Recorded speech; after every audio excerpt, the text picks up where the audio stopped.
Purpose of prayer, purpose of prayer, प्रार्थना का मकसद। अगर इसको नहीं जाना तो फिर मतलब नहीं है। पर्पस ऑफ प्रेयर, प्रार्थना का मकसद आपके बीच में रखने जा रहा। आपको क्यों प्रार्थना करना है? सबसे पहला, लोगों के उद्धार के लिए प्रार्थना करना, सेवकों के लिए प्रार्थना करना, मिशन के लिए प्रार्थना करना, मिशनरीज के लिए प्रार्थना करना, चर्च प्लांटिंग के लिए, न्यू चर्च प्लांटिंग के लिए प्रार्थना करना, और यह है परमेश्वर का राज्य बढ़े उसके लिए प्रार्थना करना। क्या ऐसी प्रार्थना यीशु करता था? ऑफ कोर्स करता था। देखिए क्या लिखा है मरकुस 1:35, भोर के दिन निकलने से पहले, लिखा है बहुत पहले, मतलब सूरज भी नहीं निकलता था, चिड़िया भी नहीं जागती थी, लिखा है भोर के दिन निकलने से बहुत पहले वहां उठकर, कौन? यीशु। लिखा है वह उठकर निकला, एक जंगली स्थान में गया जहां प्रार्थना करने लगा। यीशु क्यों प्रार्थना करते थे साहब? क्योंकि रात भर प्रार्थना करते थे, सुबह प्रार्थना करते थे, लेकिन पूरा दिन क्या करते थे? जबरदस्त मिनिस्ट्री।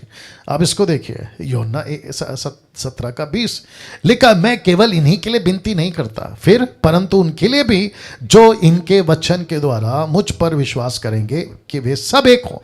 तो यीशु किस किस के लिए प्रार्थना करता था? नए लोगों का उद्धार हो, न्यू चर्च प्लांटिंग, आत्माएं बचे, लोग बचे, ये सब के लिए यीशु करता था। और ऐसी प्रार्थना यीशु आज भी करता है। कहां लिखा है? इब्रानियों 7:25। इसलिए जो उसके द्वारा परमेश्वर के पास आते हैं वह उनका पूरा पूरा उद्धार कर सकता है, क्योंकि वह यीशु उनके लिए, वह ब्रैकेट में यीशु, वह उनके लिए विनती करने को सर्वदा जीवित है। तो यीशु क्या करते हैं? अभी भी प्रार्थना करते हैं। मत्ती 9:38 देखो क्या लिखा है, इसलिए खेत के स्वामी से विनती करो कि वह अपने खेत काटने के लिए मजदूर भेज दे। और आपको पता है भजन संहिता में दाऊद क्या कहता है? मुझसे मांग, मैं जाति जाति के लोगों को तेरी संपत्ति होने के लिए, दूर दूर के देशों को तेरी नीज भूमि होने के लिए दे दूंगा। तो ओल्ड टेस्टमेंट में भी परमेश्वर ने दाऊद के मुंह से यह प्रार्थना निकाली थी कि जाति जाति के लिए मांगो, नेशंस के लिए मांगो, राष्ट्र के लिए मांगो, भारत के लिए मांगो, नेपाल के लिए मांगो, अफ्रीका, अमेरिका, आपका पूरा दुनिया के लिए मांगो। कुलुस्सियों 4:3 क्या कहता है? देखो पौलुस कहता है, इसके साथ ही साथ हमारे लिए भी प्रार्थना करते रहो। क्यों? क्योंकि परमेश्वर हमारे लिए वचन सुनाने का ऐसा द्वार खोल दे कि हम मसीह के उस भेद का वर्णन कर सकें जिसके कारण मैं कैद में हूं तो वो कहता है प्रार्थना करो, प्लीज प्रार्थना करो, मेरा कैद छूट जाए, मेरा जेल से मैं बाहर आ जाऊं। और ऐसी प्रार्थना की थी कलीसिया ने। कब? जब पतरस जेल में था। फोटो देख लीजिए, जब पतरस जेल में था। 12:5 लिखा है, बंदीगृह में पतरस की रखवाली हो रही थी, परंतु कलीसिया उसके लिए लौ लगाकर परमेश्वर से प्रार्थना कर रही थी। तो जब कलीसिया प्रार्थना कर रही है तो पतरस छूट गया। क्या बात है। और ऐसे ही जब पौलुस और सिलास, ये देख लीजिए फोटो, जब पौलुस और सिलास जेल में थे तो लिखा है आधी रात के लगभग पौलुस और सिलास प्रार्थना करते हुए परमेश्वर के भजन गा रहे थे और बंधुए उनकी सुन रहे थे। याद रखो, भजन नहीं गा रहे थे, प्रार्थना करते भजन गा रहे थे। आजकल लोग बोलते हैं वो वर्शिप कर रहे थे इसलिए बंधन टूट गया। ना ना ना ना ना, लिखा है वो प्रार्थना कर रहे थे और प्रार्थना में भजन गा रहे थे। ट्विस्ट नहीं करना वचन को। तो मेरे पॉइंट पे मैं रहूंगा, प्रार्थना बहुत जरूरी है, प्रार्थना बहुत जरूरी है। नाउ अब क्योंकि लास्ट सेशन पे आ गया हूं, ये बहुत इंपॉर्टेंट है। अब अंत में बहुत जरूरी बात लिखा भी है, बहुत जरूरी बात देखना चाहोगे? रख रहा हूं। लिखा है कौन कौन आपकी प्रार्थनाओं को रोक सकता है? टोटल 3 लोग। या जी रख रहा हूं, टोटल 3 लोग। आपने अभी तक 3 सेशन सुना, 3 सेक्शन को देखा है। वो तीनों सेक्शन में, एक सेक्शन में 8, फिर उसके बाद बेनिफिट, और अभी ये प्रार्थना किसके लिए करना है, क्यों करना है, वो सारी बातें बता दिया। ये रहा आखिरी सेक्शन। आपकी प्रार्थनाओं को 3 लोग रोक सकते। कोई गेस कर सकता है कौन कौन है? या एक तो आपने पक्का गेस किया होगा, शैतान। ये तो पक्की बात है। आपको झोर का झटका धीरे से देता हूं। एक तो है, वो तो है, 3 में से वो तो है, लेकिन बाकी 2 को सुनकर आप हिल जाओगे।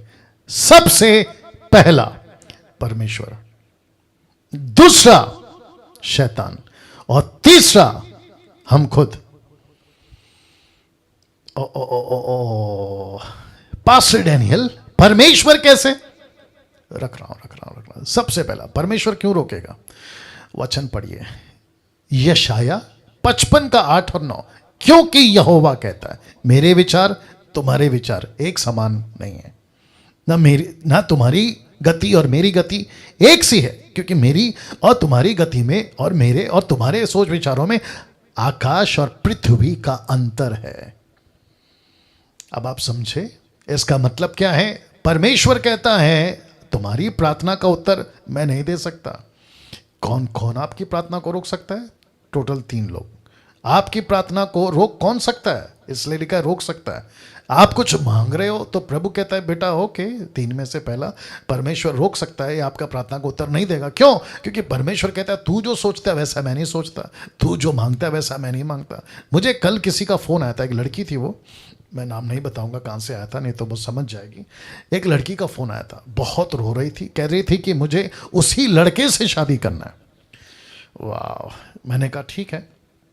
एक प्रश्न पूछा, मैंने कहा कि देख अभी जो तेरा सोच है 5 साल के बाद चेंज होगा, 10 साल के बाद चेंज होगा, तेरी जो अभी मेंटालिटी है वो आगे जाके चेंज होगी। उसने कहा यस। मैंने कहा तो जिस चीज़ के लिए तू अभी तड़प रही है ना, 5-10 साल के बाद तू उसी के लिए माथा पीटेगी कि मैंने क्यों ये चीज़ के लिए डिज़ायर किया, मैंने क्यों इसके लिए मांगा। ऐसे कितनी शादियां, ऐसे कितने कपल्स हैं जो पहले तड़पते हैं कि मैं जीऊंगा मरूंगा इसी के लिए, बाद में कहते हैं कि मैं क्यों आया इसके लिए। ये बातें भी हैं तो आदमी बदलता है। तो परमेश्वर कहता है, पढ़ लीजिए, लिखा है तुम्हारे विचार मेरे विचार, तुम्हारी गति मेरी गति एक जैसी नहीं है। फर्क कहां से कहां तक है? आकाश और पृथ्वी का अंतर है। अब इसको देखिए, 2 कुरिन्थिय 12 का 7 से 9। इसलिए कि मैं प्रकाशों की बहुतायत से फूल ना जाऊं। कौन है ये? पौलुस कहता है मेरे शरीर में कांटा चुभाया गया, अर्थात शैतान का एक दूत के मुझे घूंसे मारे ताकि मैं फूल ना जाऊं। अब मुझे नहीं पता कि ये शायद बीमारी थी या लिटरली उसके साथ में कुछ हुआ था, मुझे नहीं मालूम, क्योंकि उस वक्त में डॉक्टर्स नहीं थे तो उसके पास में किसी प्रकार का रिपोर्ट नहीं है। एनीवे आप लोग समझ गए होंगे।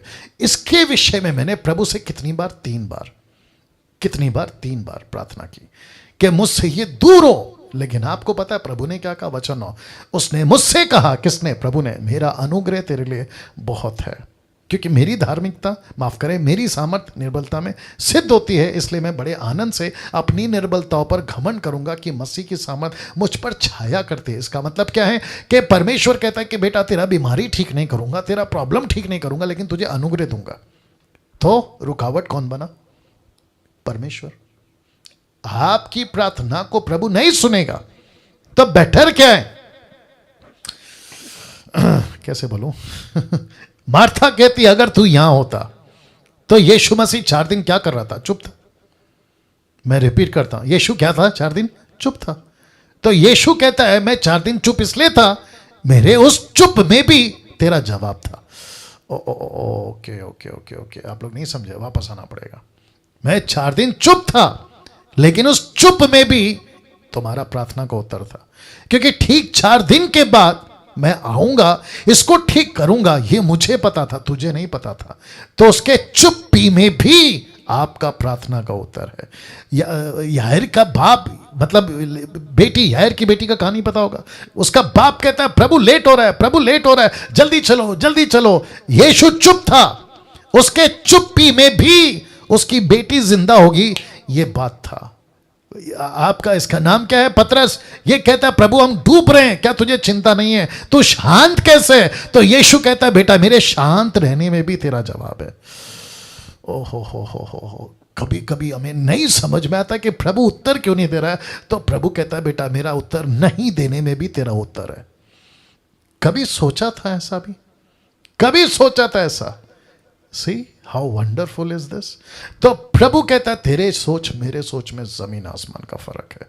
तो जिसके चलते पतरस ने, माफ करे, पौलुस ने 3 बार प्रार्थना करी लेकिन उसका उत्तर नहीं मिला। दूसरा, शैतान क्यों रोकेगा? ऑफ कोर्स वो तो रोकता ही है, और उसका प्रूफ क्या है? दानियल की किताब उसका 10 का 12-13। फिर उसने मुझसे कहा हे दानियल मत डर, क्योंकि पहले ही दिन को जब तूने समझ बूझने के लिए मन लगाया, अपने परमेश्वर के सामने अपने को दीन किया, उसी दिन। तो इसका मतलब क्या? 21 दिन के बाद तुझे प्रार्थना को उत्तर मिला, ये ऐसा नहीं है। लेकिन जिस दिन तूने प्रार्थना की उसी दिन, लिखा है ना, उसी दिन तेरे वचन सुने गए, तेरी प्रार्थना सुन ली गई। लेकिन 21 दिन क्यों? लिखा है मैं तेरे वचनों के कारण आ गया हूं। फरास के राज्य का प्रधान 21 दिन तक मेरा सामना कर रहा था। ये फरास का राज्य, ये फरास का राजा कौन है? लूसीफर, शैतान। आप सभी को पता है कि ये टीचिंग के टाइम पे मैं आपको एक्सप्लेन कर चुका हूं। तो 21 दिन तक उसका प्रार्थना रोक के रखा। किसने? शैतान ने। क्यों? वो नहीं चाहता कि आप कामयाब हो, वो नहीं चाहता कि आपकी मिनिस्ट्री बढ़े, वो नहीं चाहता कि आपका पेज अच्छे से चले, वो नहीं चाहता कि आपकी मिनिस्ट्री अच्छे से चले, वो रोक के रखता है। लेकिन चिंता मत करो, देखो क्या लिखा है, परंतु, शब्द पे ध्यान दीजिएगा, परंतु मिकाएल जो मुख्य प्रधानों में से एक है, वह मेरी सहायता के लिए आया, इसलिए मैं फरास के राजाओं के पास रहा। इसका मतलब है कि मेरी सहायता के लिए कोई आया। तो आपकी सहायता के लिए कौन आएगा? ऑफ कोर्स यीशु आएगा। वाह, आपकी प्रार्थना रुकी, कोई चिंता की बात नहीं, लेकिन विजय आपकी है। इतना दिमाग में रखो कि विजय आपकी है। शैतान सबकी प्रार्थना नहीं रोकता। इसको देख लीजिए येलो में, शैतान सबकी प्रार्थना नहीं रोकता। उसकी लिस्ट में कुछ खास लोग हैं, सबसे ज्यादा वो लोग जो ग्रेट कमीशन वाले सेवक और मिशन वाले। शैतान सबकी प्रार्थना नहीं रोकता, याद रखो। क्योंकि दानियल की प्रार्थना क्यों रोका? क्योंकि एक पर्पस था दानियल के पास।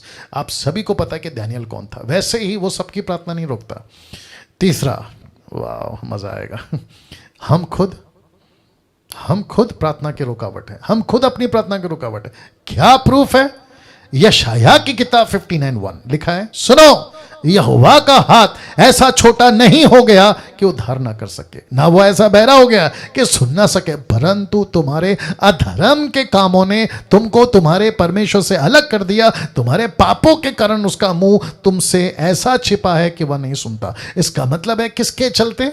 तुम्हारी गलती के चलते। किसके चलते? तुम्हारे पाप के चलते। किसके चलते? कुछ ऐसी आदतें उसके चलते। प्रभु कहता है मैं तुम्हारी प्रार्थना को उत्तर नहीं देता, जिसके चलते लिखा है हम खुद प्रार्थना के रुकावट है ना। यूहन्ना 15:7 याद होगा, यदि तुम मुझ में बने रहो, मेरी बातें तुम में। तो ऊपर का स्पॉट, नीचे का स्पॉट दोनों देख लो, मुझ में तुम में। रिपीट, मुझ में तुम में, मुझ में तुम में। तो मेरी बातें, यदि तुम मुझ में और मेरी बातें तुम में, ये दो जैसे ही करोगे, लिखा है तो जो चाहो मांगो तुम्हारे लिए हो जाएगा।